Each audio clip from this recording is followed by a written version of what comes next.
So, good afternoon, everyone. My name is Seppe Geuens. I am an intern at Septentrio, and with me today is Gustavo Lopez, who will be joining virtually because he couldn't be here today. And we will be talking about our PX4 integration and the role of secure GNSS.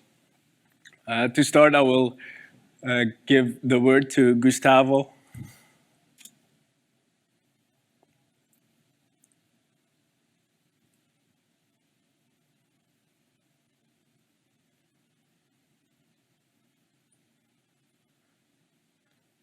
Should be on.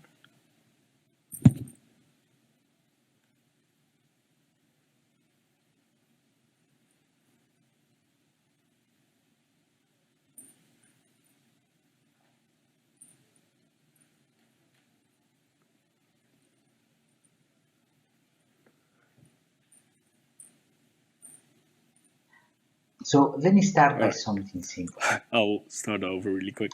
Hello everybody, my name is Gustavo Lopez and I am here actually with my colleague Seppe Geuens, and we will be talking about PX4 integration and the role of secure GNSS.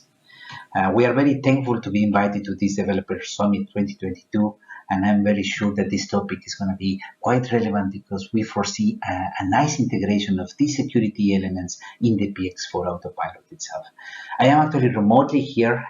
I'm talking to you from Belgium, but my colleague Seppe is actually live with you, so please don't hesitate to ask him any questions after this presentation today. So let me start by something simple. This is an application that we would all love to see happening, right? And I'm sure that some of you are already working in delivery type of UAV integrations itself, call it medical equipment or other type of things, but definitely we would all love to see a pizza delivery at some point in our hands, in our place, in our apartment, in a very secure way as well.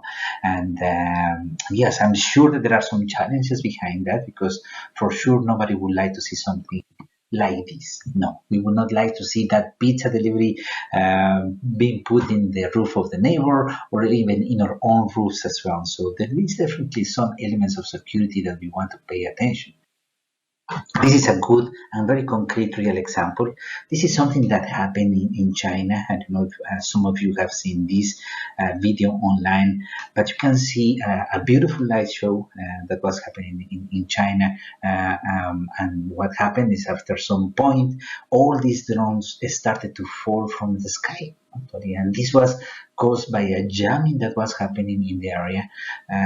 Okay, this was not really funny. There were drones that were dropping on kids, on families that were actually visualizing the event itself. So definitely an important problem is a UAV show that is happening more and more and more.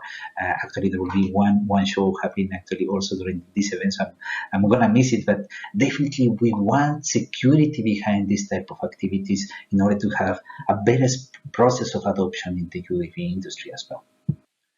This is another example, and here on the bottom left, you can see that jammer, which is actually a jammer, very small. You put it in your cigarette lighter in your car, and many people use it because they don't want to be tracked for one reason or another. So they think that they are actually just jamming their car GPS, and that's about it. But in practice, these jammers can be going quite far, especially with UAV applications or drones. Why? Because the signals travel much easier over the sky itself. So this is actually a concrete example. There was a drone crash due to this GPS interference, and of course UK was raising some questions on the safety of this application itself. What happened is that normally you had the UAV person that started to do some mapping, and then suddenly he lost control of the drone, and then once he lost control, of course, then the drone continued the wind direction, and then it crashed on the roof of a house itself. And this was actually caused by GPS jamming itself. So this type of stories, definitely we get to see it much more than before. So yeah, the questions of security is becoming quite important. So here we are talking about GNSS drone security, and there are definitely a lot of aspects that we will be thinking when we are talking about security, right? So this is just a diagram to give you that illustration, and let me start actually by the bottom part itself. So definitely we all think about security in the application itself. I don't know, maybe in the final application of the user, there is a user interface, there might be authentication, there may be some other elements of security that all of you have already been implemented. But then we start going more and more to the components that are internal in that UAV itself. As an example, higher in this pyramid, you have the receiver itself. The receiver itself, just like any other device, it contains some firmware, and inside that firmware, there is also some security elements that you need to take into account in order to protect it. And call it from the U-boot of that system, as an example, all the Linux elements that might be inside GNSS, that GNSS system or other operating system. Definitely, there are some elements that you need to take into account in order to avoid some misuse or some security hacking behind it. And then you go to other element which is quite important, which is those GNSS signals itself. And you could even go to the satellite signals, which could also be even affected, or the satellites could also be affected at some point. But those signals and what's happening in the antenna itself is really a very important topic, and this is actually the topic that we will be talking today. Specifically, we will be focusing on GPS jamming and GPS spoofing side elements there. And I will give you more details about that, but definitely is a very important problem that we get to see more and more happening. I mean, for the other elements, there is a lot of technology for security side, but for GNSS is something that is very new, and it's important to start to share that, especially with the Autopilot community like you, to see what we can do together in order to improve that part. But before I begin, let me just give you a very high-level overview of who is Septentrio. Septentrio is a company based in Leuven, Belgium, and develops GNSS systems, which are modules, boards, integrated house receivers, or other type of reference stations which are used for high accuracy positioning or for high accuracy orientation. Septentrio is actually quite used a lot in some of the UAV fixed wing type of drones, specifically for mapping. So definitely very interesting technology. I really recommend you to take a look at the website to know more about it. But yeah, not to be commercial, just to give you that. Now let me give you a very high-level overview of the PX4 integration, which will be complemented by Seppe. But in general, what we have is the following. We have, as I told you, some GPS receivers that Septentrio makes. In this case, we have a PX4 integration that we have done for the Asterix M3 and for the Mosaic. Asterix M3 is a GNSS board which supports RTK centimeter accuracy, and it also supports a heading system. Basically, using two GNSS antennas, you can have a very precise GNSS orientation of that drone itself.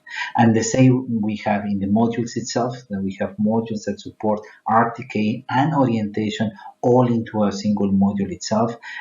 Those modules, there is a small evaluation kit that you can see in this house receiver, or in this little box, this little gray box.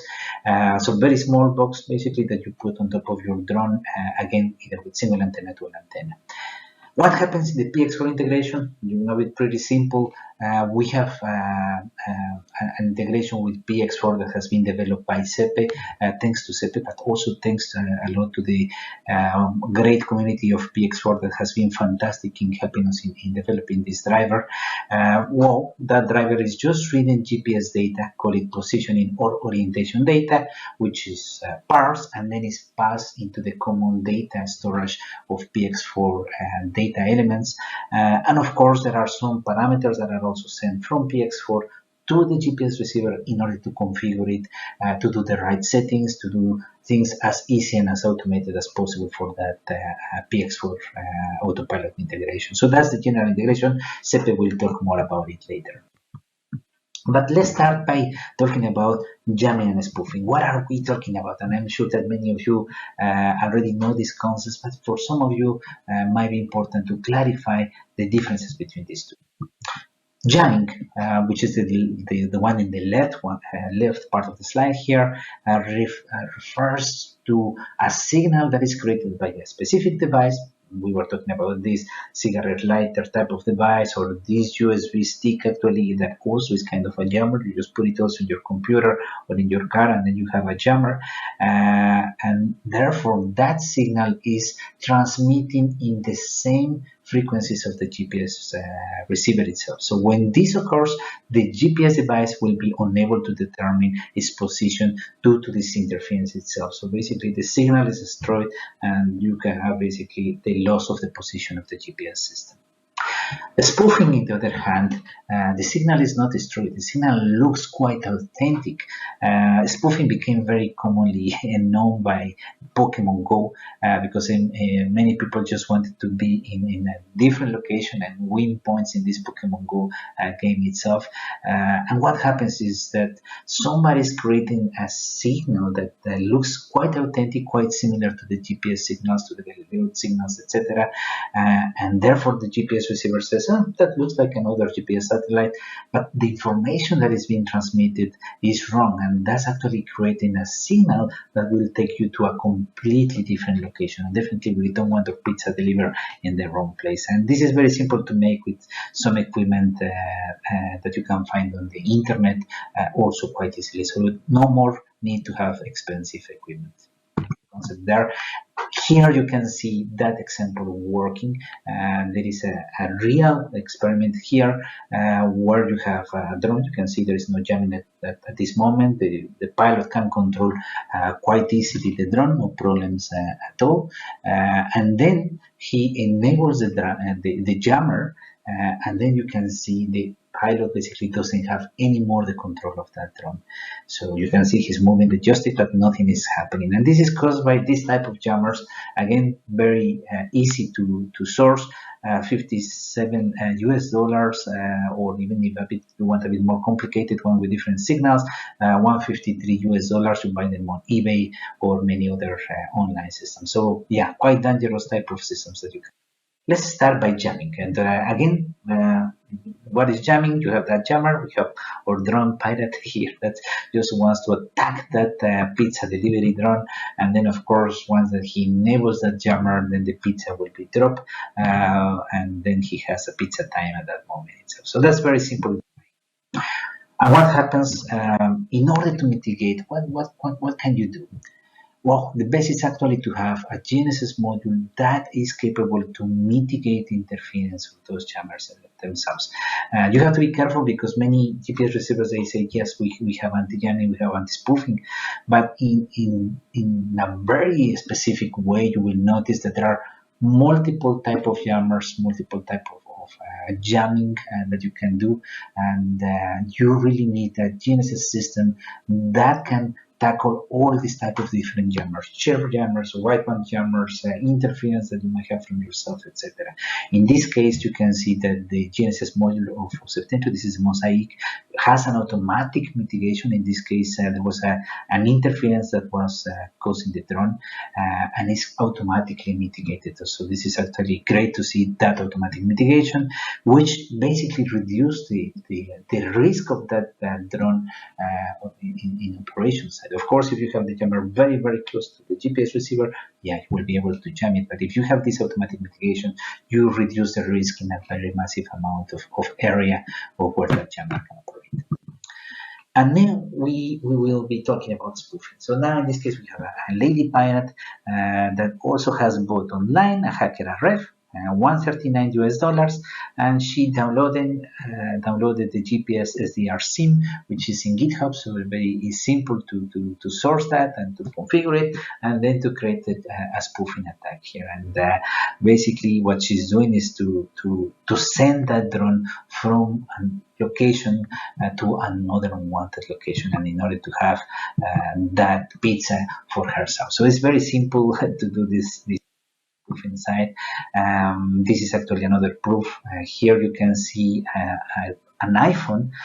We enabled that spoofer. You can see in the left side there is a position somewhere in Belgium, and at the moment in the that the spoofer is switched on. In the right diagram here, you can see that position moves suddenly all the way to the Mount Everest. And I can tell you, or tested in this case was definitely not in the Mount Everest, it was still in Belgium. So very simple to create this type of spoofers, and yeah, you can see that can create some problems there. So what are the approaches for anti-spoofing? For anti-spoofing, you have two mechanisms. You have what you could say is heuristics, which is taking a look at the physics of these signals, the timing of these signals, some of the data inside these signals to see if you see some patterns that don't look normal to authentic signals itself. And this is actually what Septentrio does. You can see here a data farm of several servers, thousands of data files that are being run every night in order to detect these patterns in order to see if something could look like spoofing or not. And then you have also another mechanism, which is cryptography, which is of course the more easy way, of course, of authenticating that the signal can be a true signal there. That means lots of mathematics that you have to apply there. So authentication needs to be coming from the GPS signals themselves. That means that the satellites themselves will be sending a certain encryption, and then we will say, okay, actually this really is authentic, signal has been authenticated, and therefore you can use it for the GPS position itself. The systems that are implemented in the signals, there are two in Galileo.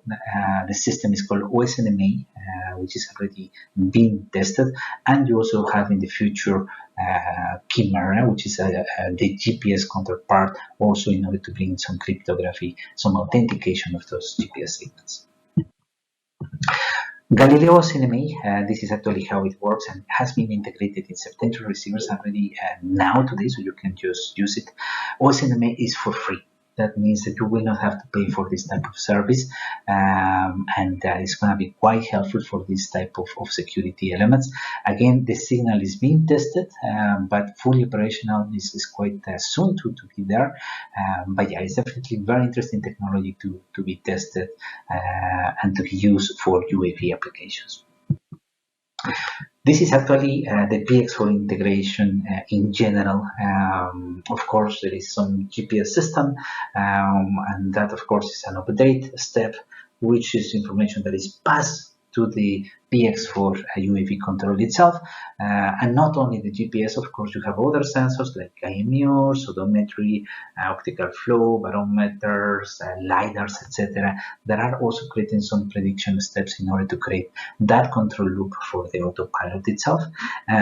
So yes, you could implement some jump detections. As an example, if the position that seems to be coming from the GPS has a big jump, then you could say, oops, better, I don't trust it, looks like a spoofer, and that's about it. But this is actually just the first line of defense. You cannot really do too much with that information. The real protection is better handled by the GPS itself. You can have drifts, you can have other type of issues actually there. So again, this proves also that having a reliable GNSS system is really important for specifically for the autopilots.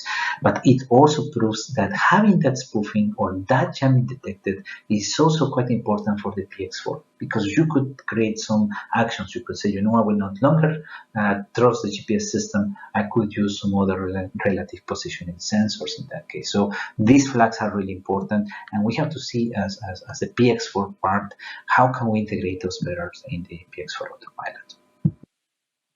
This is how it's integrated in the receiver, in the GPS receiver. This is actually the web user interface of the Mosaic module itself. There is an embedded web user interface, and there you have some flags which are detecting if there is jamming or if there is spoofing, and it's also telling you is mitigated or sorry, I cannot mitigate it because the signal may be too strong or for other reasons itself.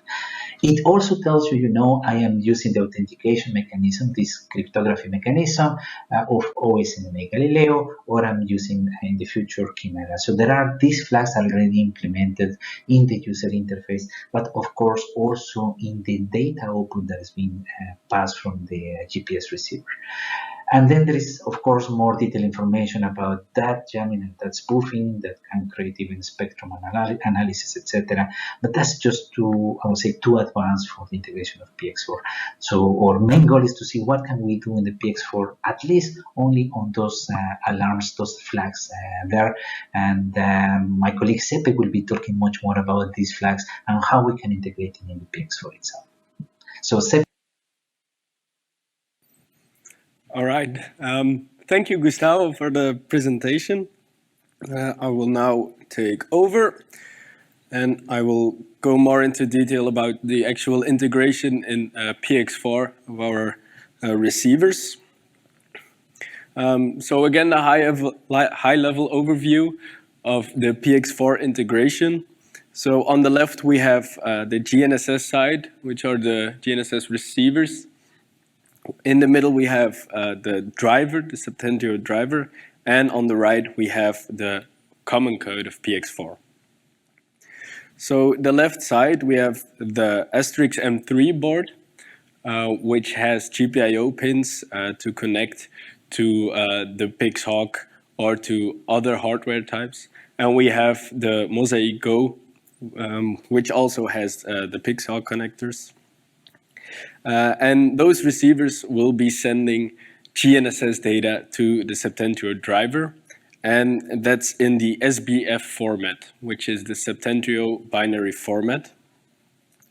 The Septentrio driver will then translate the SBF data and parse it into the fields of the common PX4 code, just the basic navigation fields.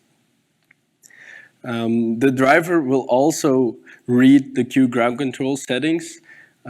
So for example, if you have a dual antenna setup, you will be able to set the offsets in Q ground control, and then the driver will send a command to the receiver, which will then configure itself. The command that is being sent to the receiver is also a command to output the right data. So to output the location and to output the heading information if that is enabled. Then for a quick hardware setup. So here you can see a small drone with the Mosaic Go receiver and then a PixHawk 4. And we only need one cable between those components, and that one cable will power the Mosaic Go and make the communication available between those two hardware components. And then here we have the single antenna setup with the Mosaic Go. This is also a dual antenna Mosaic Go, so you can, if you have a dual antenna module, you can also use the single antenna mode.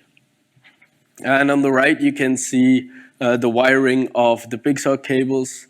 On the PixHawk 4, you have the 10-pin cable. On the Mosaic Go, you have a 6-pin cable. So the wiring will need to be done, and there is an open-ended cable provided with the receiver. And then for the current integration, to go a little bit more into detail. So the first thing the driver will do is configure the output.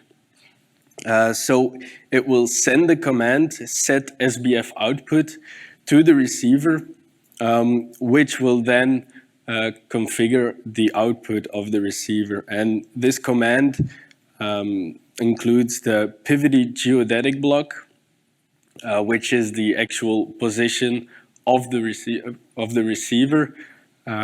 So the latitude, longitude, and height.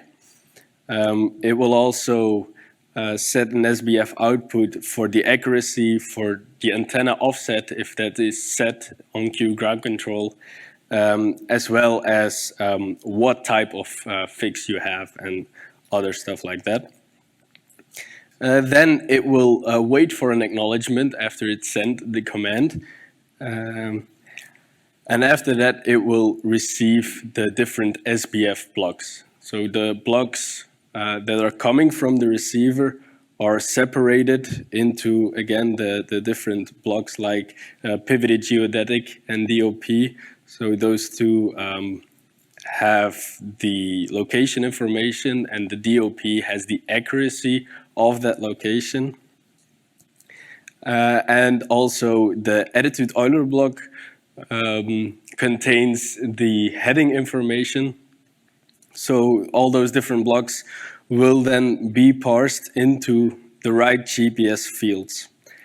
But first it will check if the data is valid. So it will do a CRC check as well as a error check, general error check for jamming and spoofing, like Gustavo mentioned. And then it will just put the data into the PX4 fields. So, for example, the pivoted geodetic block will be parsed into latitude, longitude, and altitude. Then, to further improve the GNSS security, we would like to see in future development, what we would like to do is add two icons on Q ground control. We have the jamming, spoofing, and mitigation icon, and the OSNMA and Chimera icon, as Gustavo also mentioned. And then we would like to see 3 different colors on the jamming and spoofing icon to visualize what's happening to your signal. We will have green if everything is okay. We will have orange if there is jamming or spoofing detected, but it is being mitigated by the receiver. And then we will have the red icon, which will indicate that there is jamming and spoofing, and it cannot be mitigated. And then we have the OSNMA and Chimera flag. So there you have either authenticated or not authenticated. Of course, this is if the receiver is capable of authenticating these signals. This is all documented. This is available in GitHub. It's currently being merged into the main PX4 brand. So for the moment, it's available in the Septentrio GitHub repository. And those jamming and spoofing flags are in progress. So to conclude, the signal power of GNSS satellites is weak, which therefore causes risk of spoofing and jamming. Jamming and spoofing are seen more and more and poses important security risks. Anti-jamming can be mitigated, but requires GNSS receivers capable of handling multiple types of jammers. And spoofing can be mitigated either by analyzing the physical patterns or signals by cryptography. The OSNMA service is a great alternative to improve the anti-spoofing security of a UAV application. And the integration of PX4 with Septentrio receivers is now available thanks to the PX4 community, so that's great. And the jamming and spoofing flags should be well integrated with PX4. This can have big advantages in improving the security of the UAV control loop system. And then another thing, we also have a ROS and a ROS2 driver available on our GitHub. So for people who would like to use ROS, that is also available for free on GitHub. And then I would like to thank you for being here. If there are any questions, please feel free to ask them. Yeah. If I want to use, for example, the module as a traditional enemy, Oh, yeah. Let's say I want to use a module for mapping or something. Mm-hmm. Does it support regular, RTCM corrections from a base station? Can I use it as a base station and report RTCM, or does it use our protocol? Yes.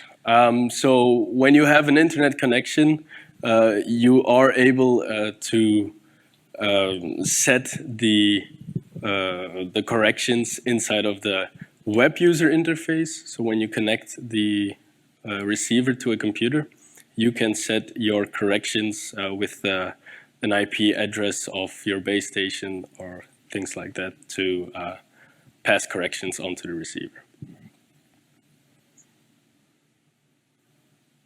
And yeah. So the spoofing detection is entirely based on the cryptography component. If you can't decode the key being sent, whatever that, you're tagging that as the spoof signal.